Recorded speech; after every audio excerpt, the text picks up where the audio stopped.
তো বন্ধুরা, আজকে যে গল্পটি বলতে যাচ্ছি সেই গল্পের নাম হচ্ছে জাদু বেগুনের ঘর। সোনালি সকালে ছোট্ট গ্রাম সন্দেশপুরে কুয়াশার মাঝে সূর্যের প্রথম আলো ফসলের মাঠে ছড়িয়ে পড়ছিল, আর গ্রামটির পাশে বয়ে চলা রত্নাই নদী সব সময়ের মতো শান্ত ছিল। হঠাৎ নদীর ধারে এক গরিব জেলে রামলাল তার পুরনো ছেঁড়া জাল নিয়ে দাঁড়িয়ে পড়ে।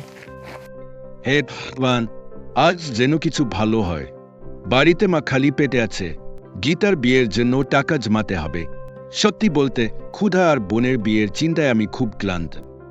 এখন শুধু তোমারই আশায় আছি। রামলালের পরিবার অনেক কষ্টে ছিল। তার মা শাপলা বৃদ্ধ আর অসুস্থ ছিলেন, আর তার ছোট বোন গীতা, যে তার পড়াশোনা ছেড়ে সেলাইয়ের কাজ করত এবং তা দিয়ে সে কোনোরকম বাড়ির খরচ চালা। চল রামলাল, ফেলে দে তোর জাল নদী, দেখি আজ ভালো কিছু পাই কিন, না হলে আবার খালি হাতেই বাড়ি ফিরতে হবে। রামলাল জাল ফেলে কিছু সময় অপেক্ষা কর। হঠাৎ জালে কিছু আটকে গেছে এমন অনুভব হল। আটকে গেছে, আটকে গেছে, বড় মাছ আটকা পড়েছে। সাবাস রামলাল, আজ তো প্রথম বলেই ছাক্কা মারলাম, হা হা হা। রামলাল উত্তেজিত আর অস্থির হয়ে জাল টেনে তুলতে থাকে, এবং যখন জাল নদী থেকে বেরিয়ে আসে তখন জালে কোনো মাছ নয়, বরং এক জলদেবী আটকে ছিল, যেটি আধা মানুষ আর আধা মাছের মতো দেখতেছি। সে খুব আহত ছিল। আহ, এটা কি? এটা আবার কোনো মায়াবী মাছ নাই। পালিয়ে যা রামলাল, মনে হচ্ছে আজও তোর ভাগ্য খারাপ। রামলাল ভয়ে সেখান থেকে পালানোর জন্য প্রস্তুত হচ্ছিল, তখন জলদেবী কষ্টের কণ্ঠে বলল, আমাকে বাঁচা রামলাল, আমাকে বাঁচা। যদি তুমি আমায় সাহায্য না করো তবে সেই দুষ্ট রাজা রত্নবীর আমাকে মেরে ফেলবে। তুমি কে, আর তোমার এই অবস্থা কিভাবে হল? আমি জলদেবী, এই নদী এবং তার আশপাশের সাগরের রক্ষিকা। রাজা রত্নবীর একটি জাদুকরি বেগুনের খোঁজে, যা কেউ খাওয়ার পর যাই কিছু বলবে তা সব সত্যি হয়ে যাবে, তাই সে আমাকে ধরতে চাইছে। সে আমার উপর আক্রমণ করেছিল, তবে আমি কোনোভাবে বেঁচে এই নদীর কাছে চলে এসেছি। আমাকে তোমার বাড়িতে নিয়ে চলো, বাকি কথা আমি সেখানে বলবো। রামলাল জলদেবীর কথা তো বিশ্বাস করতে পারছিল না, কিন্তু তার অবস্থা দেখে সে তাকে সাহায্য করার সিদ্ধান্ত নিল। ঠিক আছে, চলো জলদেবী, আমার বাড়িতে চল। কিন্তু তুমি তো মাছ, পানি ছাড়া বাঁচবে কিভাবে? আমি কোনো সাধারণ মাছ নই রামলাল, তোমার ভাষায় বললে আমি এক মায়াবী মাছ, হা হা হা। আমি যে কোনো জায়গায় বাঁচতে পারি। রামলাল জলদেবীকে তার ছোট্ট মাটির ঘরে নিয়ে এলো, যেখানে তার ঘরের ছিদ্র থেকে পানি পড়ছিল। তা দেখে রামলাল খুব লজ্জিত হচ্ছিল। তখন আম্মা এবং গীতা জলদেবীকে দেখে অবাক হয়ে গেল। রামলাল, এটা কে? আর কেন তুমি তাকে এনেছ? আমাদের তো নিজের খাবারের ঠিকানা নেই, এর ওপর তুমি এই বিশাল মাছ নিয়ে এসেছ। তোর মাথায় কি কিছু আসছে না? ভাইয়া, এই মাছটা তো অনেক অদ্ভুত দেখাচ্ছে। এটা আমাদের বিপদে ফেলবে না। তুমি গিয়ে এটাকে আবার পানিতে ছেড়ে আসো, বুঝলে? আমাকে কিছুদিন এখানে লুকিয়ে থাকতে দাও বোন, বদলে আমি তোমাদের সাহায্য করব। আমি তোমাদের এমন কিছু দেব যা তোমরা কখনো কল্পনাও করতে পারো না। আম্মা আর গীতা দ্বিধায় ছিল, কিন্তু রামলাল তাদের বুঝিয়ে দিল। তারপর জলদেবী তার জাদু দিয়ে রামলালের ভাঙাচোরা ঘরকে জাদুকরি বেগুনের বাড়িতে পরিণত করল, যেখানে সব ধরনের বিলাসিতার ব্যবস্থা ছিল। এটা দেখে রামলাল অবাক হয়ে গেল। এই কি সেই জাদুকরি বেগুন জলদেবী, যেটার কথা তুমি বলছিলে? না রামলাল, সেই জাদুকরি বেগুন তো সমুদ্রের গভীরে এক জায়গায় আছে। তবে দাঁড়াও, আমি সমুদ্রের ছোট্ট একটা অংশ তোমার বাড়ির ভিতর নিয়ে আসছি। তারপর জলদেবী তার জাদু দিয়ে রামলালের বেগুনের ঘরের মধ্যে সমুদ্রের একটা অংশ নিয়ে এল। এটি দেখে গীতার মাথায় একটা আইডিয়া এলো। শোনো ভাইয়া, যদি আমরা এই জায়গাটাকে ছোট একটা বিচের মতো বানিয়ে ফেলি, যেমন গোয়া বা মালদ্বীপের মতো, তাহলে কেমন হবে? মানুষ টাকা দিয়ে এসে এখানে দেখবে আর আমরা অনেক ধনী হয়ে যাব। তারপর রামলাল আর গীতা মিলে উঠোন সাজালো এবং এই পানির আশ্চর্যজনক জায়গাটাকে রামলালের গোয়া নামে নাম দিল। আস্তে আস্তে গ্রামবাসীরা অনেকেই এটি দেখতে আসতে লাগল, আর একদিন রামলাল কোটিপতি হয়ে গেল। হি হি হি, আমি তো নিজের চোখকেই বিশ্বাস করতে পারছি না। গীতা কোথায়? আমি কিছুদিন আগে পর্যন্ত গরিব ছিলাম, আর আজ রাজার থেকেও বড়লোক হয়ে গেলাম, হা হা। এখন তো তোর বিয়ে আমি খুব ধুমধাম আয়োজন করে করব, হা হা হা। তখন রামলালের পুরনো এক বন্ধু মুন্না রামলালের সাফল্য দেখে খেপে গেল। কারণ মুন্নার মনে হয়েছিল যে রামলাল তার চেয়ে কখনো কিছু ভালো করতে পারবে না। কিছুদিন আগে তো রামলাল ছিল নিঃশেষ, আর সে সব সময় আমার কাছে টাকা ধার চাইতো, কিন্তু আজ তার বাড়িতে তো টাকা ঝরছে। এটা কোনো অলৌকিক ঘটনা হতে পারে, কিছু একটা সন্দেহজনক হয়েছে। ঠিক তখন রাজা রত্নবীর জলদেবীকে খুঁজতে সন্দেশপুর গ্রামে পৌঁছালো এবং গ্রামবাসীদেরকে জিজ্ঞাসাবাদ শুরু করল। শোনো ভাই, তুমি কি কোনো অদ্ভুত মাছ দেখেছ এখানে? সেটা হলো জলদেবী, যার শরীরের এক অংশ মানুষ আর এক অংশ দেখতে মাছের মতো। যে তাকে ধরবে তাকে আমি আমার জাদুকরি বেগুনের অর্ধেক অংশ দিয়ে দেব। মুন্না এটা দেখল আর রামলালকে বিপদে ফেলার সুযোগ হিসেবে রাজাকে জানানোর সিদ্ধান্ত নিল। সে রাজাকে বলল, শুনুন মহারাজ, আমি জানি আপনি যে জলদেবীকে খুঁজছেন সে কোথায় রয়েছে, কিন্তু এর বদলে আমি সেই পুরস্কার চাই যেটার ব্যাপারে আপনি ওই গ্রামবাসীকে বলেছিলেন। হ্যাঁ হ্যাঁ, আমি সব দেব, শুধু তুমি জলদেবীকে খুঁজে বের করো। তার জন্য তোমাকে আমি সেই জাদুর বেগুনের অর্ধেক দিয়ে দিব। মুন্না রাজাকে রামলালের বাড়ির রাস্তা দেখিয়ে দিল।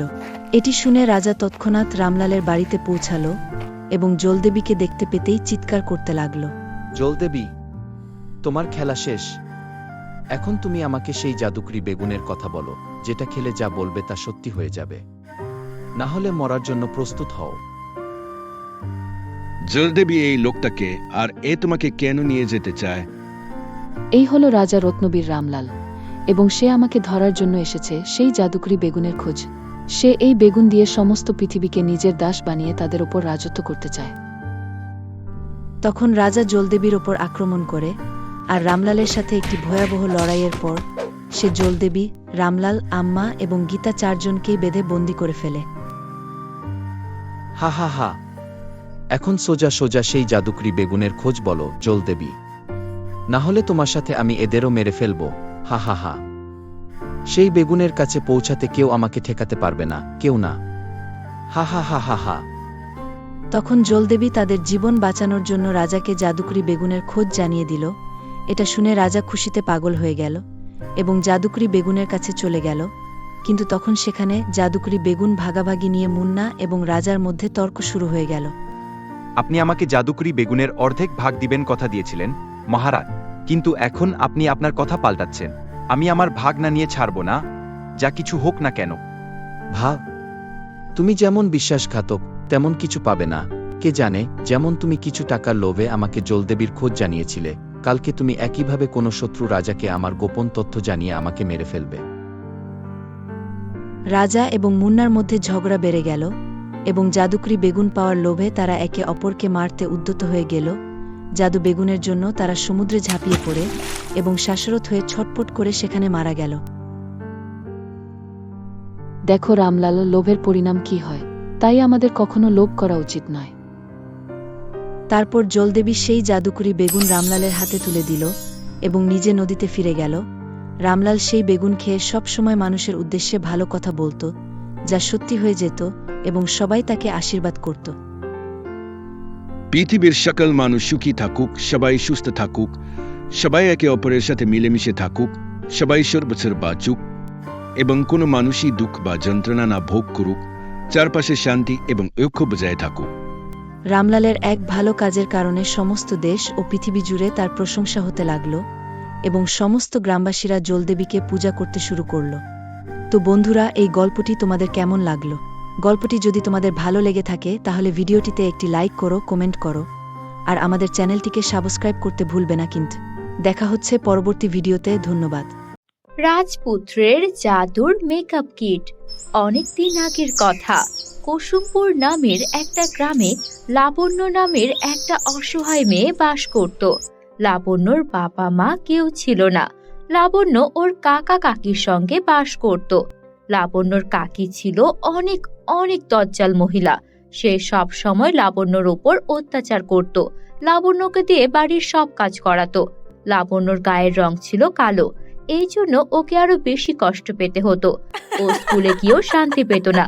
স্কুলের মেয়েরাও ওকে নিয়ে হাসাহাসি করত। বন্ধুরা, তোমরা যারা যারা গল্পটি দেখছো, তোমাদের নাম কমেন্টে লিখে জানাও, আমরা নেক্সট গল্প তোমাদের নাম দিয়ে বানাবো। লাবণ্য সেদিনের মতো স্কুল থেকে যখন বাসায় আসে তখন লাবণ্যর কাকি লাবণ্যকে বলে, এই শোন, তাড়াতাড়ি যা থালা বাসনগুলো মেজে আয়, আর হ্যাঁ, থালা বাসন মাজা শেষ হলে তারপর রান্নাঘরের সব কাজ শেষ করবি, আর তারপর কাপড় চোপড় ধুয়ে আমাদের ঘরটা ঝাড়ু দিবি, আর রাতের খাবার তৈরি করবি। আমি আমার মেয়েকে নিয়ে একটা পার্টিতে যাচ্ছি, তাই আমার মেয়েকে প্রথমে পার্লারে নিয়ে যাব আর তারপর পার্টিতে নিয়ে যাব। কাকি, আপনি পার্টিতে কেন যাচ্ছেন? কেন যাব না, সেখানে সব ধনী পরিবারের ছেলেরা আসে, আর ওদের সঙ্গে আমার এখন থেকে যোগাযোগ রাখতে হবে যেন আমার মেয়েকে ধনী পরিবারে বিয়ে দিতে পারি। কিন্তু কাকি, তোর সঙ্গে আমার এত কোনো কথা নেই, যা কাজ কর। এভাবেই দিন চলতে থাকে। লাবণ্য ওর কাকির কটু কথা শুনেও চুপচাপ সব সহ্য করত, আর মুখ বুঝে এত কাজ করার পরও ওর যাওয়ার কোনো জায়গা না থাকায় ও শুধু রাতের আধারে কান্না করত। ওয়াও মা, দেখো এই ড্রেসটা পরে আমাকে একদম রাজকন্যার মতো লাগবে। এই ড্রেসটা তুমি 10,000 টাকা দিয়ে কিনেছো, কিন্তু যে কেউ ভাববে এটার দাম 1 লাখ টাকা। আরে, আমার একমাত্র মেয়েকে পড়াবো আমি, তাও আবার টাকা গুনবো নাকি? তাই তো 10,000 টাকা দিয়ে তোকে এটা কিনে দিলাম। তখনই লাবণ্য সেখানে আসে। কাকি, আমারও কোনো জামা নেই, আগের জামাটা ছিঁড়ে গেছে। আমার তো সামনে এসএসসি পরীক্ষা, এখনো যদি একটা নতুন জামা না বানিয়ে দেন তাহলে আমি পরীক্ষা দেব কি পরে? তুই আবারও আমাকে এসব বলছিস? তো তোকে না বলেছি আমার মেয়ের পুরনো ছেঁড়া জামা কাপড় ওগুলো তুই পরবি? ওকে একটা পুরনো জামা দে তো ওকে। কাকি, আমি পরীক্ষা দিতে যাব, পুরনো কাপড় পরে কি করে যাব? তুই তো মুখে মুখে তর্ক করা শিখে গেছিস, দাঁড়া আজকে তোর হচ্ছে। এই বলে কাকি একটা লাঠি নিয়ে এলো, আর সেই লাঠি দিয়ে লাবণ্যকে ইচ্ছে মতো মারতে শুরু করলো। কাকি থামেন, আর কত মারবেন আমাকে?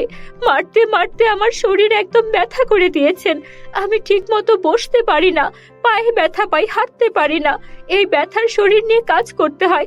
থাকুন আপনি আপনার মেয়েকে নিয়ে আর আপনার অহংকার নিয়ে, আমি চলে যাচ্ছি। রাতের আধারেই লাবণ্য ঘর থেকে বেরিয়ে পড়ে, আর হাঁটতে হাঁটতে জঙ্গল ধরে যেতে যেতে পুরো রাত পার করে ফেলে, আর জঙ্গলের একদম শেষ কিনারায় চলে আসে। সেখানে দেখতে পায় একটা বিশাল বড় গাছকে কিছু দুষ্ট লোক কাটার চেষ্টা করছে। আরে আরে, আপনারা করছেন কি? এভাবে গাছ কাটছেন কেন? জানেন না এই জঙ্গলের গাছ কাটা নিষেধ? সরকার তো মানা করেছে। এই গাছগুলো আমাদের প্রাকৃতিক সম্পদ। আপনারা যদি আরেকটা গাছ কাটেন তাহলে আমি কিন্তু আমার কাছে ফোন আছে, সেটা দিয়ে এখনই পুলিশে ফোন করব। লাবণ্যর কাছে কোনো ফোন ছিল না, তারপরও মিথ্যে ভয় দেখায়। লোকগুলো পুলিশের ভয়ে সেখান থেকে চলে যায়। লোকগুলো চলে যেতে গাছ থেকে একটা আওয়াজ আসে। তোমাকে অনেক ধন্যবাদ বন্ধু, তুমি আমার প্রাণ বাঁচালে। এবার তুমি তোমার একটা ইচ্ছা আমাকে বলতে পারো। আরে, গাছটা দেখে কথাও বলে। আসলে আমার গায়ের রং অনেক কালো, আমাকে যদি ফর্সা হওয়ার কোনো কিছু দিতেন। ঠিক আছে, এই নাও জাদুর মেকআপ কিট, এটা দিয়ে তুমি ফর্সা হয়ে যাবে। এটা দেখে লাবণ্য খুশি হয়ে গাছটাকে জড়িয়ে ধরলো। যেই না গাছটাকে জড়িয়ে ধরলো, গাছটা অমনি একটা রাজপুত্রে পরিণত হয়ে গেল। তোমাকে অনেক ধন্যবাদ মেয়ে, আজকে তোমার স্পর্শে আমি আমার আগের রূপ ফিরে পেয়েছি। আজকে থেকে 1 মাস আগে এক শয়তান জাদুকর আমাকে এমন গাছ বানিয়ে রেখেছিল, আর আমার একটাই উপায় ছিল আবারও রাজপুত্র হওয়ার, সেটা ছিল পবিত্র ভালো মনের কোনো মেয়ের স্পর্শ। তুমি আমাকে স্পর্শ করা মাত্রই আমার অভিশাপ কেটে গেছে। ওই জাদুকর আমাকে যে অভিশাপ দিয়েছিল সেটা নিতান্তই তার অহংকারে পড়ে আমাকে এমনটা অভিশাপ দিয়েছিল। চলো আমার সঙ্গে আমার রাজপ্রাসাদে। তারপর রাজপুত্র আর এক মুহূর্ত দেরি করলো না, লাবণ্যকে রাজপ্রাসাদে নিয়ে তারপর সেখানে বসিয়ে দিল। তারপর লাবণ্য সেই জাদুর মেকআপ কিট মুখে লাগাতেই একদম পরীর মতো সুন্দর হয়ে গেল। তারপর রাজপুত্র লাবণ্য যখন বড় হলো তার সঙ্গে ধুমধাম করে বিয়ে করে নিল। লাবণ্য সুখে শান্তিতে সেখানে থাকতে শুরু করলো। বন্ধুরা, আমাদের চ্যানেলে নতুন হয়ে থাকলে চ্যানেলটিকে সাবস্ক্রাইব করে বেল আইকন অন করে দিও। Bye bye.